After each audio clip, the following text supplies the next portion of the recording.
Selamat datang di Virtual Spoiler. Jangan lupa like, komen, subscribe, dan follow.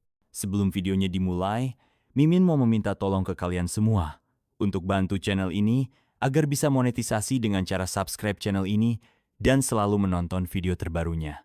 Terima kasih. Kita lanjut ke videonya. Chapter 818. Gerbang Timur Jauh.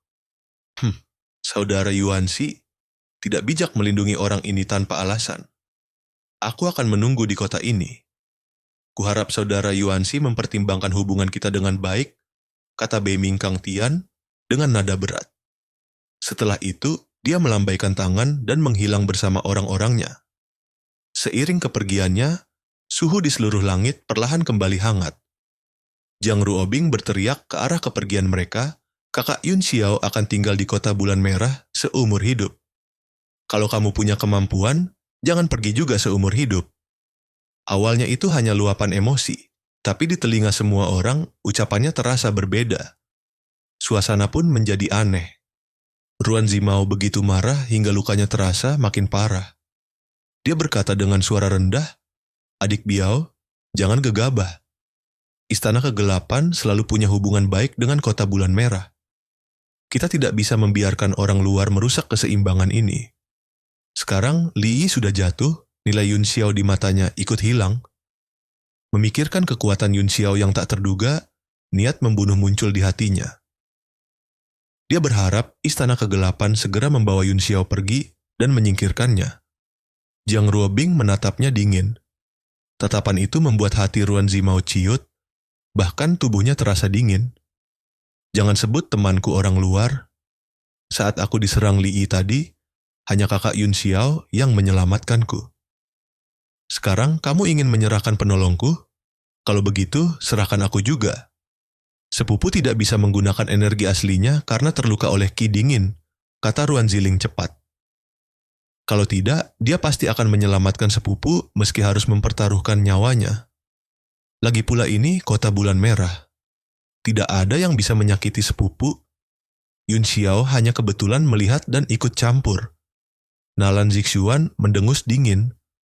Kata-katamu benar-benar mengecewakan. Kakakmu disakiti Li Yi dan Tuan Muda Yun Xiao yang membalasnya. Tapi kamu malah menyebut itu kebetulan? Raut wajahnya penuh jijik. Jiang Ruobing mencibir. Tadi orang tua dari Istana Kegelapan begitu sombong. Mungkin sepupu Ziling bisa menunjukkan kemampuanmu sekarang. Silakan usir dia. Kami semua akan menonton. Kau? Ruan Ziling mengibaskan lengan bajunya dengan marah dan memalingkan wajah. Wajah Ruan Zimao pucat. Dia tidak berkata apa-apa. Tatapannya kosong, penuh kegelisahan. Dongmen Kun melirik para juniornya lalu berkata pada Ruan Yuansi, 8 penjaga maut adalah musuh banyak pihak. Mereka bencana bagi dunia bela diri. Aku harap saudara Yuansi bisa membantu menyingkirkan mereka. Kalau ingin menyingkirkan kejahatan demi dunia, kenapa tidak mulai dariku dulu? Suara dingin tiba-tiba menggema di langit. Angin dan awan bergejolak. Di atas taman langit, di bawah jam matahari bulan, cahaya hijau yang tak terhitung jumlahnya berkumpul dan membentuk wajah emas raksasa. Wajah itu tampak kosong, terus berubah di udara. Tawa aneh keluar darinya, membuat semua orang merinding. Para talenta muda menahan napas dan tanpa sadar mundur. Dongmen Kun terkejut. Kamu Bian. Lilba langsung berseri-seri. Dia melambai ke udara dan mengirim ciuman. Senior Yuan, Anda datang menyelamatkan kami.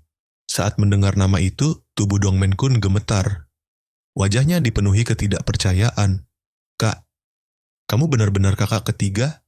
Wajah emas itu terus berubah. Suaranya dingin. Dongmen Kun, kalau kamu sudah tahu siapa aku, masih berani menyentuh orang-orangku? Glek. Dongmen Kun menelan ludah dengan susah payah. Bukankah kamu sudah mati? Bagaimana bisa kamu menjadi bagian dari 8 penjaga maut? Terlalu banyak bicara. Wajah emas itu mendengus tidak sabar. Aku bukan pemimpin. Aku yang kedua di antara 8. Tidak perlu kamu tahu lebih banyak. Hari ini, siapapun yang berani menyentuh orang-orang kami, bersiaplah melihat sektenya dihancurkan. Wajah Dongmen Kun pucat pasi. Dia terpaku di tempat, tidak berani berkata apa-apa. Cheng Hao Miao mengerutkan kening. Sebagai murid inti sekte pemakan jiwa, dia tidak punya kesan tentang sosok yang disebut sebagai kakak ketiga tetua Yao. Namun saat melihat budak jiwa di langit, rasa takut yang sulit dikendalikan muncul di dalam hatinya. Budak jiwa dari tingkat surga ke-9 memang bisa berubah menjadi emas, tapi bahkan di antara jiwa emas, masih ada tingkatan surga, bumi, hitam, dan kuning. Budak jiwanya sendiri hanya berada di tingkat kuning. Sementara jiwa emas raksasa di depannya terasa luas dan tak terukur. Dia tidak bisa memastikan tingkatnya, tapi jelas setidaknya berada di tingkat bumi. Ekspresi Ruan Yuanxi tiba-tiba berubah, seolah teringat sesuatu. Kamu, Dongmen Yuan, pemakan jiwa yang membantai lebih dari 20 martial sovereign di sektenya sendiri demi menyempurnakan budak jiwa? Begitu kata-kata itu keluar, semua orang terkejut. Para pemuda hanya bisa gemetar pelan. Wajah Cheng Hao Miao langsung pucat. Dia akhirnya sadar siapa sosok itu. Dongmen Yuan, pengkhianat terbesar dalam 100 tahun terakhir di sekte pemakan jiwa. Untuk menciptakan budak jiwa emas tingkat tinggi, dia membunuh lebih dari 20 martial sovereign di sektenya sendiri. Termasuk teman, saudara, bahkan ayahnya sendiri yang merupakan wakil ketua sekte. Semua menjadi jiwa mati di dalam panji pemakan jiwanya. Bahkan, ketua sekte, Wang Fubi, pernah terluka di tangannya. Meski akhirnya Dongmen Yuan dibunuh oleh kekuatan besar, peristiwa itu tetap menjadi tragedi terbesar sekaligus misteri dalam 100 tahun terakhir. Tak ada yang menyangka, orang yang dianggap sudah mati itu ternyata masih hidup.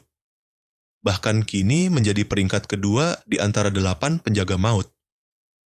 Yang lebih menakutkan, jika dia saja hanya peringkat kedua, lalu seperti apa sosok peringkat pertama? Ruan Yuanxi juga terkejut. Jelas dia sempat meremehkan kekuatan 8 penjaga maut. Tiba-tiba, sebuah suara halus masuk ke telinganya, menyampaikan informasi tertentu. Tubuhnya langsung menegang, dan tatapannya menjadi serius. Di kediaman Tuan Kota, Ruan Hongyu mendengus dingin. Memang kumpulan orang sejenis. Tikus, dan kecoak berkumpul. Apa yang kamu katakan pada kakakku? Bagaimana dia harus menghadapi situasi ini? Jiang Churan tersenyum tipis. Biarkan dia menyesuaikan diri dengan keadaan. Tapi, satu hal pasti, kita tidak bisa melawan mereka kecuali yakin bisa menghabisi semuanya sekaligus. Kalau tidak, dengan kekuatan kita yang besar di sini, mereka justru bisa datang dan pergi sesuka hati. Hari ini menyerang, besok menghilang. Itu akan sangat merepotkan. Hanya kepala mereka dan Dongmen Yuan saja sudah cukup membuat kita pusing. Ruan Hongyu mengerutkan kening. Mereka sudah membuat keributan di depan rumah kita. Kalau kita mundur, bukankah itu akan jadi bahan ejekan? Menurutku, lebih baik kita bunuh Dongmen Yuan dan yang lain untuk memancing pemimpinnya keluar. Setelah itu, kita habisi semuanya sekaligus. Dengan begitu, wibawa Kota Bulan Merah akan melampaui 6 sekte besar lainnya. Jiang Churan menggeleng pelan sambil tersenyum pahit. Belum tentu kita bisa memancingnya keluar. Dan kalaupun dia datang, kita belum tentu bisa menahannya. Kekuatan orang itu terlalu sulit diperkirakan. Ruan Hongyu terdiam, kata-kata itu jelas menyentuh sesuatu dalam dirinya. Jiang Churan terlihat kesal. Dia tiba-tiba berkata dengan nada jengkel, pemimpin 7 sekte besar itu benar-benar tidak berguna. Andai saja aku bisa meninggalkan semua ini dan menjelajah dunia dengan bebas. Nada suaranya dipenuhi rasa tertekan. Seolah ada banyak belenggu yang menahannya, membuatnya tidak bisa bergerak sesuka hati. Di pavilion angin dan bulan, Ruan Yuanxi menenangkan diri lalu berkata, "Aku tidak peduli siapa kalian. Selama mengikuti aturan, kalian akan aman. Tapi orang-orang ini menyerang secara paksa dan mengabaikan aturan Kota Bulan Merah. Mereka harus menerima hukuman. Siapapun kalian, tetaplah di kota dan tunggu keputusan." Meski ucapannya terdengar tegas, semua orang menangkap maksud di baliknya. Banyak yang merasa nyawa keempat orang itu kemungkinan besar akan diselamatkan. Namun Dongmen Yuan belum puas. Dia mencibir.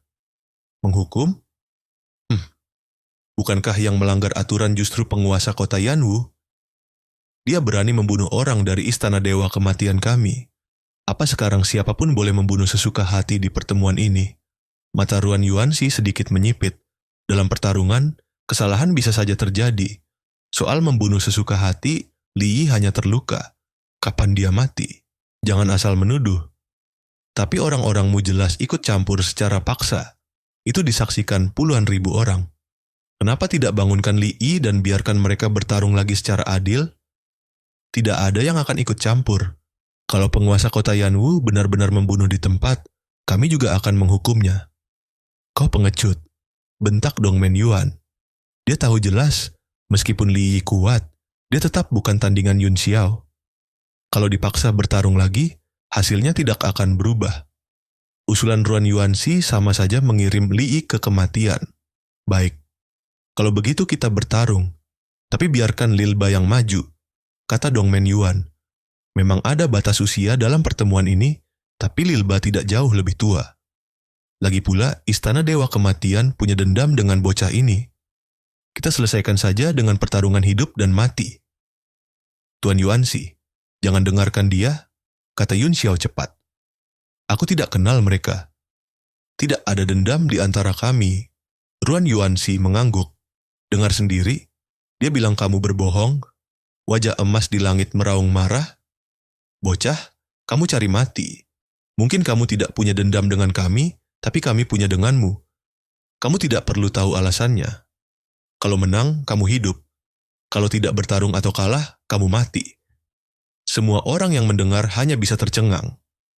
Sikap itu terlalu sombong. Dalam situasi seperti ini, seolah Yun Xiao sudah dipaksa ke jalan buntu.